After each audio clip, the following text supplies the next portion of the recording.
If you go back in history, when Europeans got here, we were already good designers. They said everywhere, if they went to the Pacific Northwest, if they went to Mexico, if they went to where we are now, they said the whole landscape looked like a royal court's garden, because we had constructed an environment, not just for ourselves, but for all the living things to thrive. And so we want to go slow. We don't want to do the run around fast and break things. We want to move slowly and make things that are sustainable and make things that are in rhythm with nature. And you can't do that unless you have a place and you have people like Mass helping you explain that through architecture and art and song and story, so that we can do that and we can feel empowered to use our data the way we want to. So my name is Megan Minoka Hill. I'm Oneida. I have the privilege of serving on the Mass board, and I also am the senior director of a research think tank at the Harvard Kennedy School called the Harvard Project on Indigenous Governance and Development. Shout out to my Harvard Project peeps. And I'm here with an incredible panel, and I'll just introduce them and then we'll get into some questions. So directly to my left is Joseph Yracheta. He is the executive director and vice president of Native BioData, which is the first sample and data repository fully ensconced in the geographic borders and legal jurisdiction of an American Indian nation.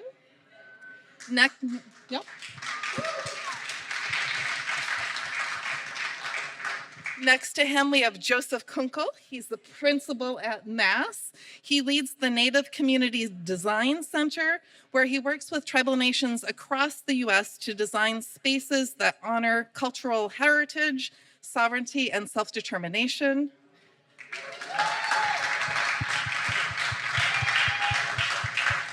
We have then Erin Dearborn Coryell. She is a program officer for the Disaster Relief and Recovery domain at the Cargill Foundation. She is responsible for identifying, developing, and evaluating strategic grants for the domain's domestic disaster components.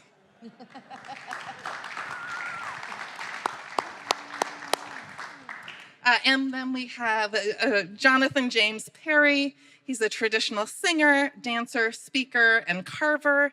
He is grounded in the traditions of his ocean-going ancestors.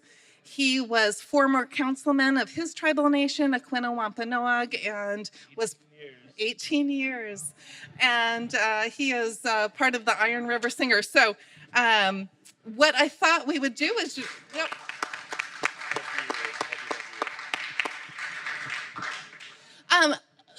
We had another panelist that was supposed to be here, and I feel like it's important just to give breath to her because we're sitting in front of her incredible installation. Her name is Carolyn Monet. She's Anishinaabe from Canada, and her installations reflect the land that it's on. And this is her interpretation of the Boston waterfront as land reclamation, as a representation of what does it mean when you take land from another space to create new land, and what does that mean to the memory of this land. So I really encourage you to look her up to learn more about the piece, and we're all thinking of her as she's here in spirit with us.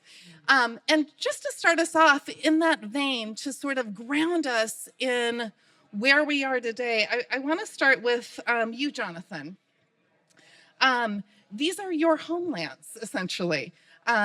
Your tribal headquarters are on Martha's Vineyard, shares the same geography as Aquinnah. Aquinnah shares the same geography of Martha's Vineyard. And I wonder if you could reflect on your role as both a culture bearer, a former tribal counselor, a tribal citizen. What does that mean in terms of land and development and housing and caring sustainably for your homelands?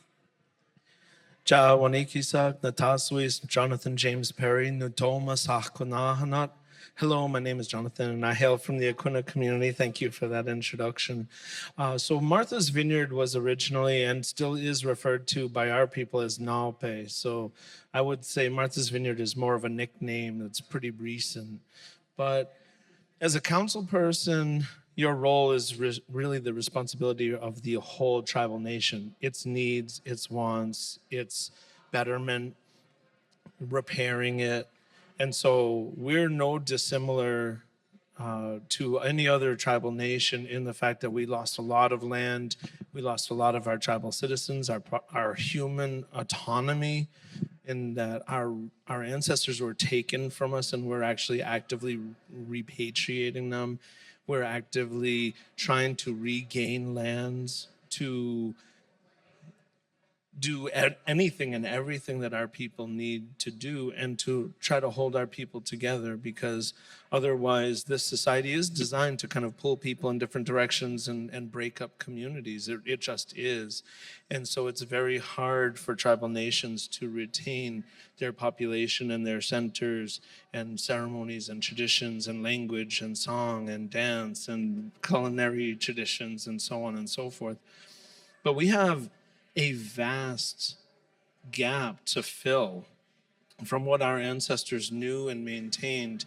First off, we were not isolated in our communities. We were and have always been active ocean-going people, traveling the coast, going far north, far south, going inland, and going deep sea. And so we had ocean-going ships that held 40 men, 40 paddling teams, sails. We whaled in the sea. Water was as much of a big part of our society and our space as land. And so one thing I wanted to kind of bring to bear is that water space is as much our territory as that physical earth space is. And to go even further, think about the fact that our people were here when the ocean level was much lower, and we point to places in the deeper water and talk about the paths and the villages and the burials and the sacred spaces in that water space. So we're ancient people, and we have lost a lot. We have worked very hard to try to regain those lands. Being from Martha's Vineyard, our center being there, our federal recognition being based there, means that we are surrounded by some of the most valuable property in the entire country. And so trying to regain space is extremely hard. It's extremely expensive. And so it was always and always has been an uphill battle for our people. My direct ancestor, Matak, has a quote in the 1680s where he, after King Philip's War, directly talks about Aquinnah, that land being in perpetuity for our people, never to be given or lost or sold in any way, shape, or form, to always be for the people. And so unfortunately that was not maintained. We maintained it for a long time, but we did lose a lot of ground. And so there's a lot to think about, there's a lot to work for. But one thing I would say is that there needs to be a much more respectful approach to Indigenous communities and spaces and Indigenous economy and Indigenous access to land. So when even there's land going to conservation, things of that nature, it should go into tribal nations' hands. If land is going to be given away, if land is going to be disseminated from the property owners who purchased it from someone who purchased it from someone, then I would say land back initiatives are the first and foremost thing that should be on every person's mind. We have stewarded this land for time immemorial, and we've always done the best job. And if you look around today, you can see what happens when we are not allowed to steward our land. Yeah, that's right.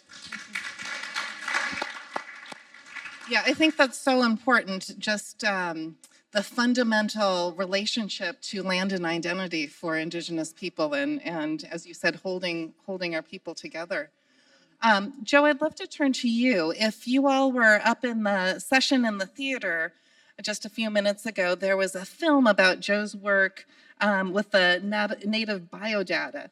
And I wonder if you could speak a little bit more about that, because I'm guessing sort of the idea of Native BioData either blew some people's minds or just made them even more curious about what that is. And so I wonder if you might talk a little to about what Native BioData means to you, what Indigenous data sovereignty means to you. And at the end of the film, there was a comment about hopes for scaling it in other Indigenous communities. So I wonder if you could just speak to that, and also what that relationship is to the built environment. Yes, thank you. First, I wanted to say, Naharask, Hiring Shiga, Sikwapu Sinapu, Chari Sesco Himbo. So I'm Mexican, so my people are the Purepecha and the Raramuri from Mexico, but I married into the Cheyenne River Sioux tribe where my wife and kids are enrolled. And then I wanted to say that before we get to data sovereignty, there's just sovereignty, right? So sovereign, we use these terms, we divide them into categories just to make it easier for people to understand. But sovereignty isn't granted, sovereignty isn't recognized, sovereignty just is. And our sovereignty comes from 40,000 years of being here by ourselves, right? It's the history, it's the memories of the people who still live here, it's the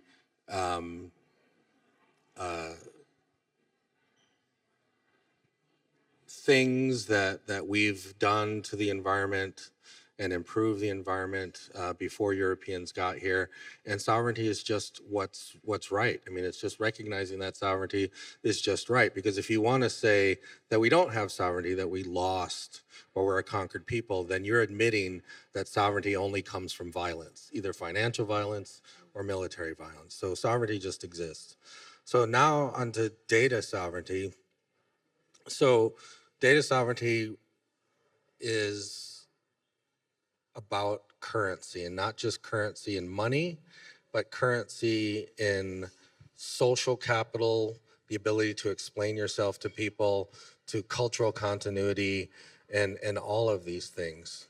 And what I mean by that is, if you look at semiotics, like making meaning, these different cultures don't all make meaning from the same data. They all make meaning a little bit differently. So like the people here on stage, the people that were singing before, my NBDC crew in the audience, they don't typically look like Native Americans, right?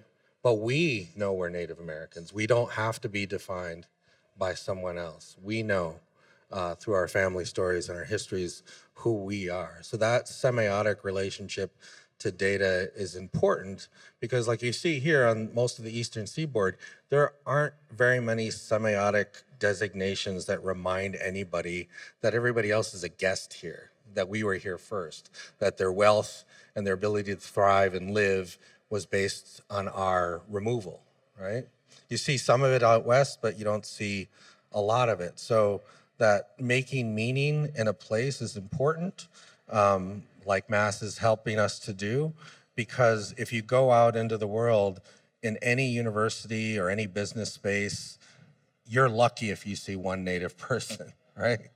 And that Native person, like they were saying earlier about power and being able to have your words taken seriously in a professional environment is almost impossible, because the system says you don't matter, there's not enough of you, or the US needs come first before yours. So in terms of data, we want the built environment to be a space of convening, to be a space of giving that power to students and researchers in the community. We want a place that's ours, and we can say, not only are the resources and the data ours, but where we are standing, our ground, is something that we're doing together, it's ours. So Native BioData Consortium, first and foremost, is doing American Indians, Alaska Natives, and Hawaiians, but we extend our services and our ability to protect data for any Indigenous people all over the world. And we've gotten lots and lots of phone calls.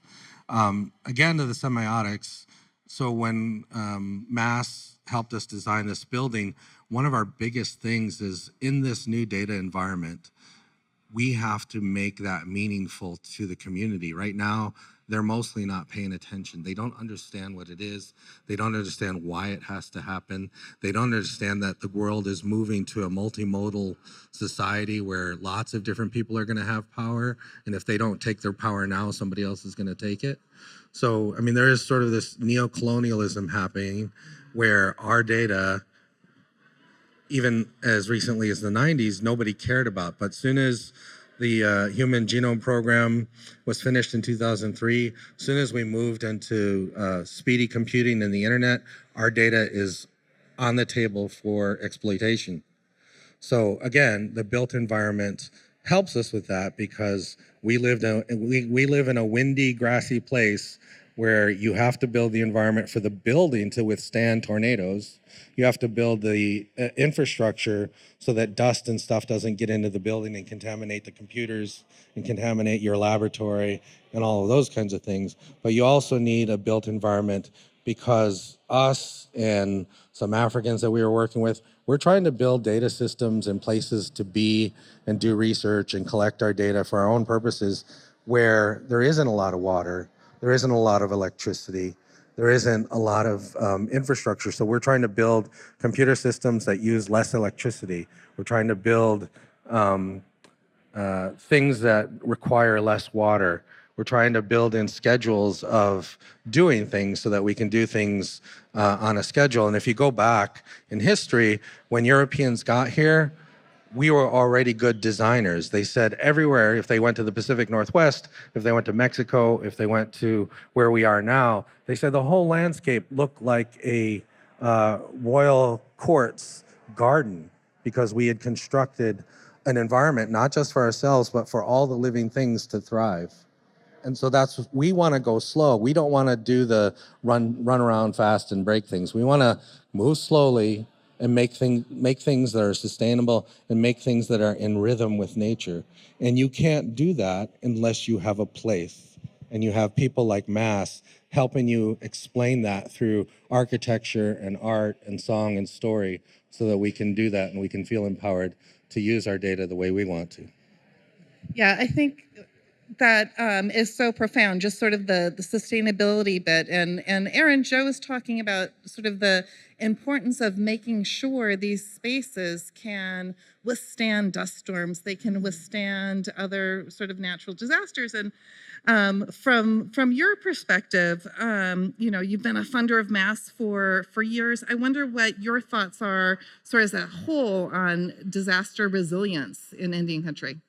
Yeah, I would say that it's a learning curve for me because I think, we just have to recognize that collectively, most of American society, others, tribal nations, we tend to see Native nations as a place that is not part of mainstream American white culture. And in some regards, there are processes that are totally different because of tribal governance and because of autonomy and sovereignty. But it's also because our government has, for centuries, consciously tried to eradicate a whole population of people.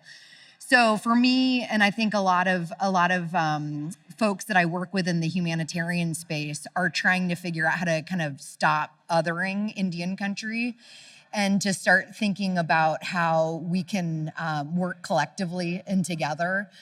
There's a ton in places like Cheyenne River and Northern Cheyenne and parts of the Midwest where it's from like a built design sort of dilemma, I guess you'd say, or challenge, charrette, as people like to use. It's kind of the perfect conditions in some ways because of the fact that it's like off the grid technology and all the sustainability principles already in play, right? Like, so all these things that people talk about as buzzwords around resiliency, that's like, in some regards, culturally, a lot of, tribal nations, Native nations, collective communities are already kind of existing in a way that is community built. Like there's already a formed identity, there's already formed community that from like my sort of vantage point is like for philanthropy, it's like, how do we not intervene? How do we just help to activate? And for me as a funder and like working in the space that I do, that means like figuring out a partner like Joseph and just getting out of the way because I know nothing. Like I'm just gonna acknowledge that like I know nothing, right? And I think back to like this, like sort of what is our responsibility as Americans.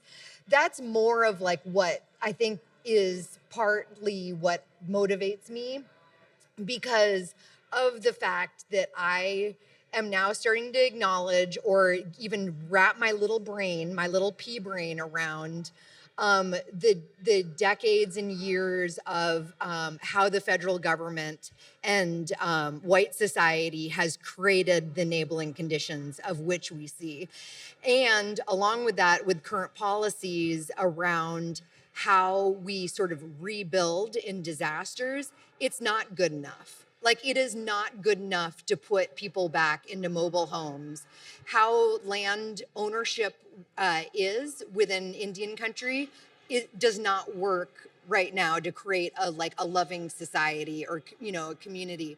So that's kind of like where I stand at. And I hope we get to the kind of future visioning conversation, because where we are right now, like, it's the policies, practices, procedures, even just how the like a much awareness there is, it's like we're just not, it's not at the right place. Yeah, thank you. I think it's, I'm just picking up on you get out of Joseph's way. And I think that's so important, because I think there's a growing trend in philanthropy to recognize the tribal nations and tribal communities are the ones that know what works, what doesn't work, and really should be in the driver's seat. Joseph, I want to turn to you.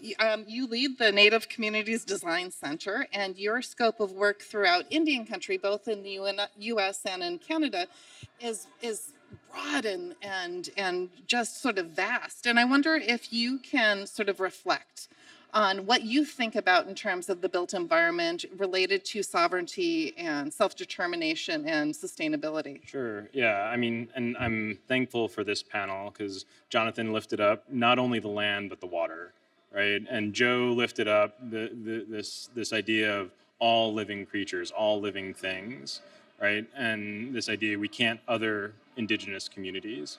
And so I'd say when we think about sovereignty, self-determination, it all has an impact on how we think about our built environment, how we think about how we build, and historically, from a Western context, how our built environment has harmed our indigenous communities.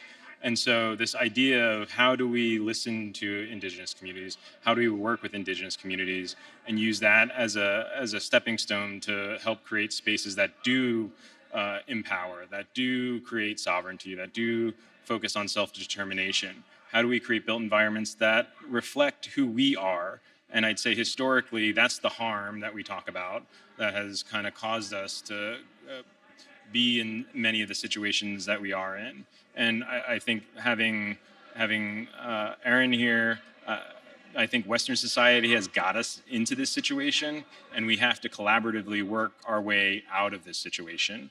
And so partnering with individuals like Erin that are non-native but understand how to kind of support and maybe get out of the way is like maybe a path forward.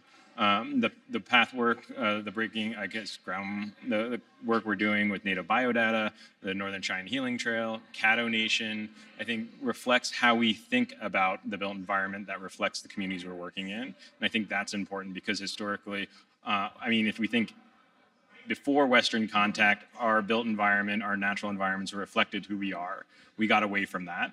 And now I think we're getting to a point where we're starting to think about what does self-determination mean within our built environment and moving that forward to really build spaces and places that are designed for us in mind. And that's what I think is exciting, both from a Western context, how do we leverage technology, and then how do we think about it in ways in which we can move it forward. The idea of leveraging science, and I don't want to put words in Joe's mouth, maybe I'll use my own experience, but my education is a Beaux-Arts Western architectural education. I'd never give that back, but I'm going to try and leverage it to support the communities that we work with, right? There's tools in there that we can think about and navigate, and that's where I'm hoping we can kind of go towards. Yeah, and the power really being centering community at every level of decision making. Yeah, very, very powerful. I think we have time for one more round of questions, and I have a question for all of you. And the question is, when you think about an abundant future, what does that mean to you? What does it mean in terms of resilience and sovereignty and sustainability? Jonathan, we'll start with you.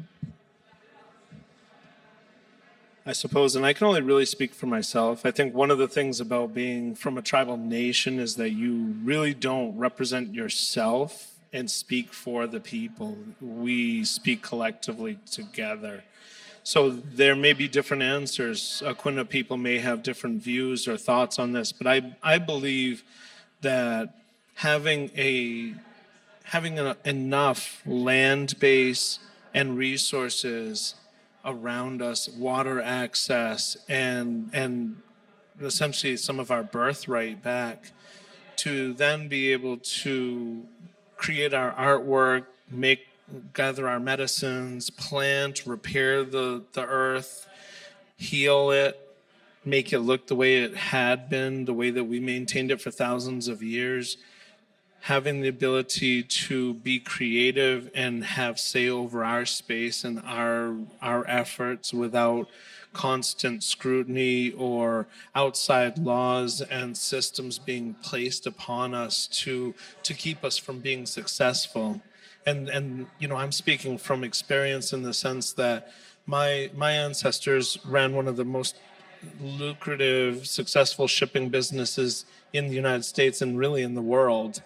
And Congress passed a law, and they named it after my family to make it illegal for African and Indian people to invest in business. And they named it after my family for that purpose. So we have been targeted and held back for so long, and we have been purposefully made unsuccessful in not having voice and ability to guide our people and move things in a creative and logical and healthy fashion, because we're creative, adaptive people. We always have been. We have adaptive language, adaptive everything that we do. And we always did it on our terms. And we did it in a way that was balanced between men and women, balanced between other things that we shared creation with, and balanced towards what is successful now and what will be successful next generation and the generation after and the generation after that. And so I don't believe we are going to be, or I don't believe that we are successful until I am singing songs and preparing trees now for the 2,000 year later harvest to make the dugout ships that my ancestors did, and that 2,000 year forward thinking, and having the ability to be healthy and maintain our society, our language, and have control over our space in that span. Thank you. Joe, same question. Yeah, so going back to the data thing, so there's, since about 2013, there's been ethos or sentiment that if everybody's paying for data through our public tax dollars, then that data should be open. And as a scientist, I understand that, I believe it, but we weren't ready in 2013, and we just saw recently in this administration where all the data was either shut down or thrown away or whatever. Like, we're not ready for open data now. So for me, the abundant future is allowing people to be free and define their own uses for whatever resource that is. Sort of like he was saying a few minutes ago, you can't say on one hand that you believe in freedom and then not allow people to be free. So until we can get to that point, I don't think we will have an abundant future. Thank you. Erin? I mean, the opposite of othering is belonging, right? So like the last session, and you know, what does that look like in terms of, for me, it looks like repair. Like I think that we have a lot of, I have a lot of listening to do. I mean, I have a lot of acknowledgement that I need to be able to to tell, folks that I interact with and that represent different lineages in the United States, how our lineages were at odds with each other, at war with each other, or like I need to understand history. I need to continue to learn and just listen. Like, I mean, the thing that I guess I'm just like realizing is humility is just keeping my mouth shut and getting in the car and having respect for folks that are welcoming me into their community, and basic etiquette, which is that I follow their direction. I'm in their house. I follow their rules. I need to understand that, like, maybe they have a right to not trust me. Absolutely, right? So, it's kind of a little bit for me just to get to an abundant future is acknowledging and having a true understanding of the past in a way that can start to hopefully repair relationships to get to more of a sense of belonging for future growth together, I guess you'd say. Thank you. Joseph? Yeah, and when I think about abundant futures, I'm thinking about like our next generations and our societies and our communities, not only reflecting who we are within our communities, on reservation, in our urban places, but thinking about these spaces that we're in today, right? How do these spaces start to reflect the places and the people that they're built upon? How do our cities start to reflect the indigeneity, right? This idea that Poughkeepsie is an indigenous word. How do we reflect that as an indigenous place? And so as we start to move forward, I'm hopeful that these structures that we see around us in the future will start to reflect the places in which we knew about in ancient time. And so how do we start to bridge that? And I think that would be an abundant future. Yeah, thank you. So I was always taught that we end as we begin, and would love to invite another transition for the Iron River Singers to come back and to sing us out. While they're transitioning, let's give the panel a big round of applause. All right. We are actually going to have a song from Jonathan Perry. So thank you, Jonathan, to close our session. So what I'm going to do is I'm going to sing a song, and it's oftentimes a song that we'd begin or end things with, but it's going to take all of you giving me a little bit of help with it, because it is all about grouping us together and making us sing and move and think in one way, like together, truly together, moving in one direction to achieve a goal, right? And so this is a really simple style of song, and just imagine that you had your hand on the heart side of the person in front of you, and so on and so forth, and we were all moving clockwise around this space. But here we go.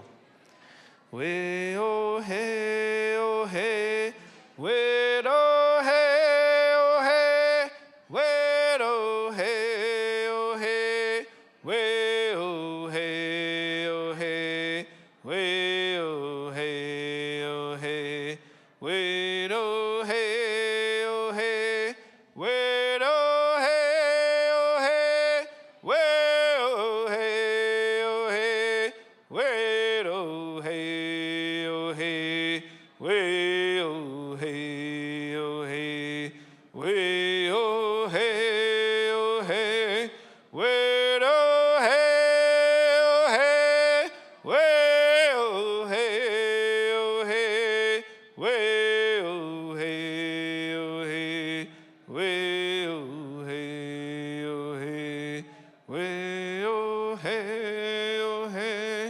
Way oh hey oh hey,